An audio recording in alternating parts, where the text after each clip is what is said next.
Paz, igreja, que Deus abençoe sua vida em nome de Jesus. Eu desejo a você uma boa semana e espero que tudo possa ir bem na sua vida e você viver um tempo de paz e de bênção em nome de Jesus, tá?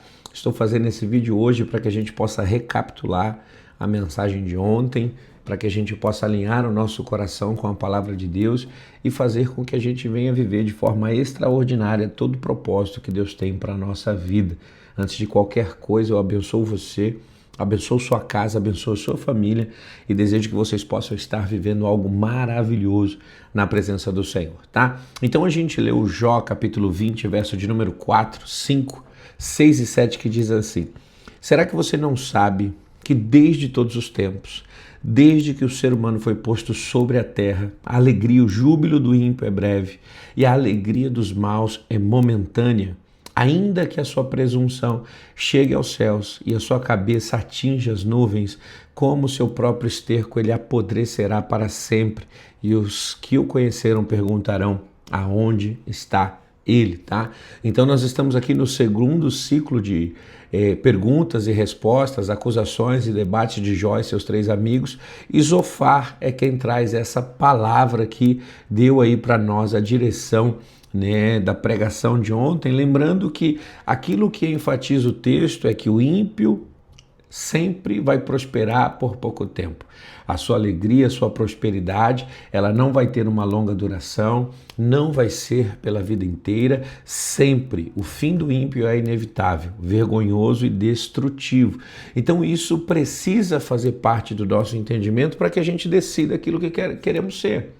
Vamos ser justos, vivendo uma vida abundante sobre a face da terra, aprendendo e obedecendo a palavra do Senhor para a nossa vida, ou seremos pessoas dentro de um ciclo religioso que não conseguem levar adiante aquilo que foi determinado e falado por Deus para que possa ser cumprido. A impiedade, ela não é tão gritante quanto a questão do assassinato, do homicídio, do estelionato, do tráfico de drogas, da prostituição, do adultério, porém também ela é tão pecado quanto os outros, porque ela declara uma independência com o relacionamento de Deus, tá?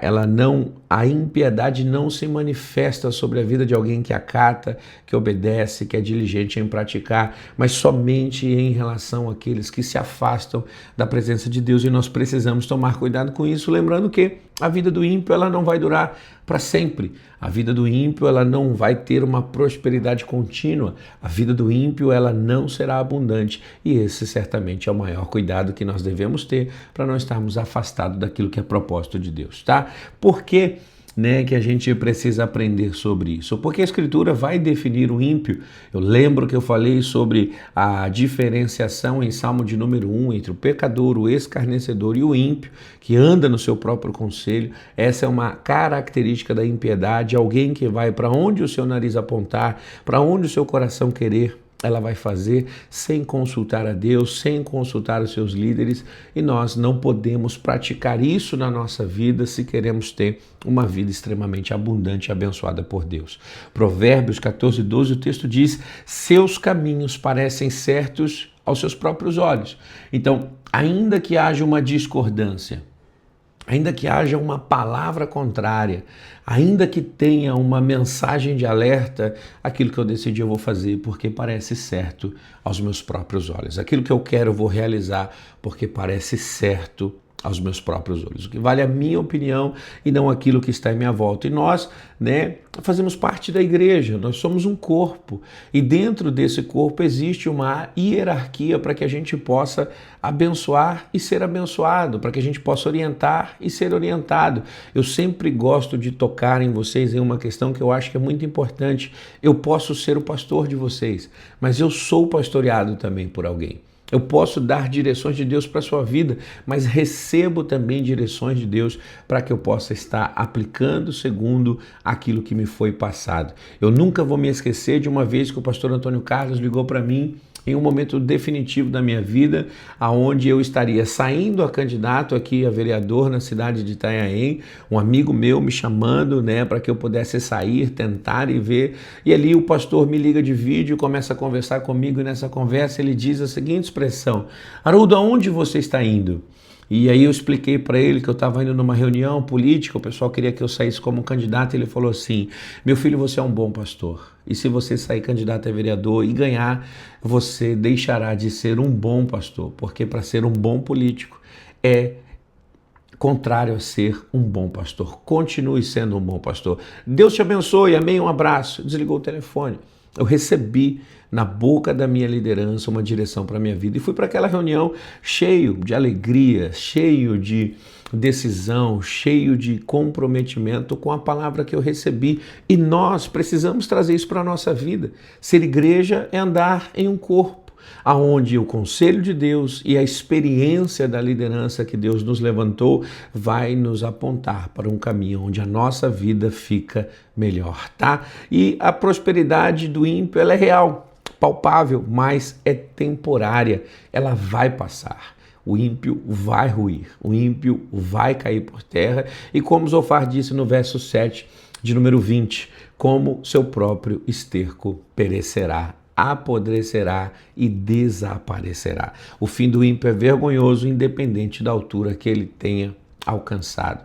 Quantas vezes nós vemos grandes pessoas que conseguiram muitas coisas na sua vida, não levaram adiante tudo isso que conquistou e o tombo foi grande. A Bíblia mostra o rei do Egito, Faraó, a Bíblia mostra Nabucodonosor, a Bíblia mostra Herodes e tantas outras pessoas que cresceram muito mais do que qualquer um de nós pode chegar, mas que infelizmente ruíram, pereceram, porque tudo aquilo que construíram foram sem o conselho de Deus, a base da impiedade, tá bom? A prosperidade do justo não depende das circunstâncias. Se nós estamos aprendendo que Deus é quem cuida da gente, que é Deus quem guarda o nosso coração, que é Deus quem proporciona sua bênção para que a gente possa crescer, prosperar e avançar, o porquê, irmãos, fazer do nosso braço a nossa força, sendo que nós podemos contar com Deus para tudo aquilo que é necessário que a gente tenha que viver, para tudo aquilo que é importante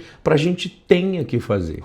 Então eu chamo a sua atenção para esse momento, por quê? Porque as circunstâncias da sua prosperidade, elas são totalmente diferentes daquelas pessoas que estão no mundo vivendo segundo o seu próprio conselho. Todas essas pessoas dependem apenas do seu braço, da sua força, mas você não.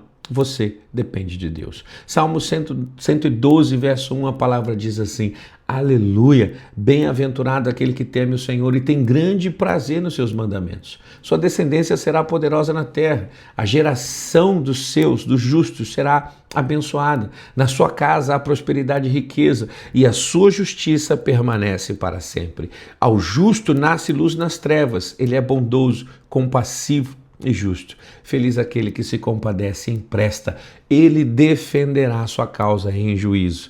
Não será jamais abalado, será tido em memória eterna. Não se atemorizará de má notícias. O seu coração está firme e confiante no Senhor. Então nós vemos que nem mesmo as notícias ruins são capazes de abalar a vida do justo, porque a sua prosperidade não depende das circunstâncias naturais ou do curso que a vida secular proporciona.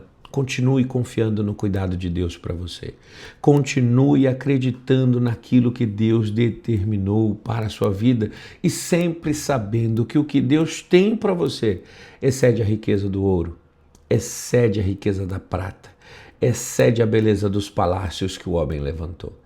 Eu gosto de carregar comigo essa mensagem, de que tudo aquilo que Deus está reservando para mim não foi visto pelos meus olhos, não foi tentado compreender pelo meu entendimento. É algo muito maior do que aquilo que eu poderia imaginar, que eu poderia esperar, que eu mesmo poderia alcançar. Deus tem um tesouro riquíssimo para nos abençoar e às vezes nós estamos fazendo vista grossa para essas coisas. Às vezes nós estamos fechando os nossos olhos para essas coisas.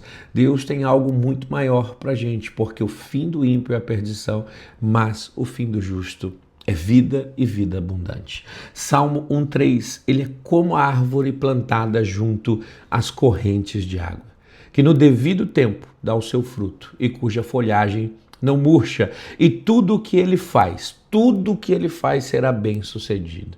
Deus fala da prosperidade e da manutenção daquilo que nós estamos conseguindo fazer. Deus fala de uma vida que receberá condições de fazer muito mais do que os outros fazem. Muito mais belo, muito mais poderoso, muito mais vibrante, muito mais autêntico, muito mais verdadeiro e que vai permanecer sobre a nossa vida. E ainda existe uma comparação. Não é assim a vida do ímpio. A vida do ímpio é totalmente diferente. Os ímpios não são assim, são como a palha que o vento leva. E você não é palha para ficar de um lugar para o outro. Você é filho e tem a casa do Pai para que você possa morar, tá? Então, a grande diferença não está no começo, mas a diferença entre o justo e o ímpio começa a se manifestar no meio da jornada e no final dela. No meio por quê? Porque o ímpio pereceu, mas o justo permaneceu. No fim, por quê? Porque o ímpio perecerá para sempre, enquanto o justo receberá vida abundante para sempre. Então, não confunda prosperidade com aprovação divina. Quando você olhar a vida de alguém muito rico, muito próspero, muito regado de coisas materiais, irmãos, cuidado. Isso não significa que existe uma aprovação divina. Existem muitos criminosos, estelionatários, pessoas poderosas entre os homens que adquiriram isso tudo de maneira ilícita. Mas o justo, ainda que tenha pouco, ainda que tenha menos, tem aquilo que Deus determinou para a sua vida. Segundo conselho, não confunda sofrimento com rejeição de Deus. O seu tempo difícil não significa que Deus está ausente, distante de você.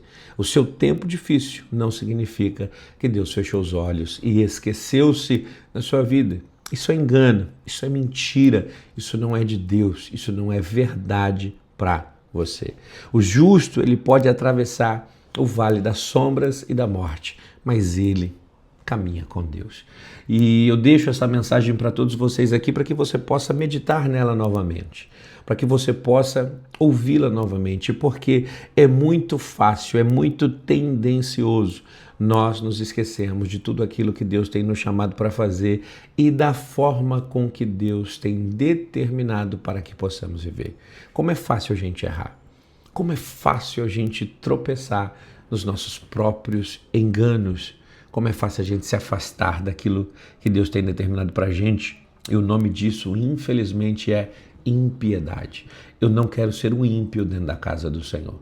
Eu não quero que você seja um ímpio dentro da casa do Senhor. Religioso ao extremo, mas totalmente distante daquilo que Deus tem para a sua vida. Por isso que Deus fala ao nosso coração dessa maneira, nos chamando para Ele, porque Ele quer nos abençoar de uma forma duradoura, permanente, perene e nos fazer viver a sua vontade para sempre. Eu abençoo você, abençoo a sua semana e faça essa oração para abençoar a sua vida. Senhor dos exércitos, é em teu nome que eu clamo, pedindo a tua bênção sobre cada membro da nossa igreja. Cada família, cada casa representada por nossa igreja possa desfrutar da tua bênção, possa alcançar a tua misericórdia, possa desfrutar, Senhor, da tua glória, possa participar das tuas ações sobre a face da terra. Ó Deus, leve o nosso coração à compreensão, leve o nosso entendimento à compreensão de todos os mandamentos que o Senhor tem nos dado e que haja em nós prazer em te obedecer, alegria em viver ao teu lado, que haja em nós fome e sede de praticar aquilo que o Senhor tem determinado, para que a gente possa manifestar sobre a terra uma vida de justiça, mostrando aqueles que ainda estão perdidos, ó Pai, vivendo uma vida de pecado, de escárnio, de impiedade, que vale muito a pena, Senhor, um dia entre os átrios do que 1000 em outro lugar. Fica conosco e que o Senhor possa nos abençoar em nome de Jesus. Amém. Quero lembrar você que esse é um vídeo privado, tá? Aqui no canal do YouTube.